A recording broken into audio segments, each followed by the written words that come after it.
వాడేటువంటి సైరా నరసింహారెడ్డి సినిమాలలోనే నరుకుతావరా? ఇప్పుడు నరకవా? చిరంజీవి గారు అడుగుతున్నా. ఒరే గ్రాఫిక్ వీళ్ళు హీరోలు కాదు, పెద్ద డమ్మీ కాదు. వాడేటువంటి విక్రమార్కులు లేడు, వాడు రేసు గుర్రం డుగుడుగుడుగు వస్తాడు. ఏడున్నావు ఆ రేసు గుర్రం? వాడు బాహుబలేట. ఈ తాచెట్టు నుంచి ఆ కోటలో దుంకుతాడు. ఇప్పుడు ఏడ దుంకుతున్నారా? ఒక్కొన్న రాక్షిస్తున్నావా? నేనే రాజు, నేనే మంత్రి, నా కొడుకు నువ్వే, బిడ్డవు నువ్వే. నీ ఏడున్నారా నీ బిడ్డలు? ఆరురా బిడ్డలు దొంగ పడుకోలరా, బయటకు రండి. ఒరే రాజమౌళిగా, ఒరటాల శివగా సినిమాలలో నీతులు చెప్పుడు కాదు, బయటకు రండి. వాడేటువంటి బిగ్ బాస్ గాడు ఒరే నాగార్జున అన్నపూర్ణ స్టూడియోలో 100 ఎకరాలు కబ్జా చేసినామని కె చంద్రశేఖరరావు చెప్పిండు.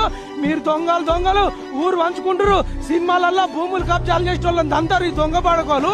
నిజ జీవితంలో సినిమా భూములు కబ్జాలు చేసిన ఇంటి పక్కకే కూర్చుంటారు, వాడి మీదనే స్టేజ్ పక్క కూర్చుంటారు. ఇంత డ్రామాగాళ్ళు ఈ సినిమా హీరోగాళ్ళు రాకపోతే వీళ్ళ పాయింట్లు వలగొట్టాలా హీరోగాళ్ళు? రే దొంగ పడుకోలరా, బయటకు రండిరా.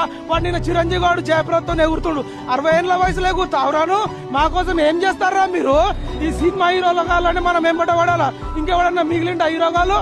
వాడు ఎవరికి గుర్తొస్తలే. అదే విధంగా మహేష్ బాబు శ్రీమంతుడు ఎవడు కొట్టే దిమ్మ తిరిగి మైండ్ బ్లాక్ అవుతుంది.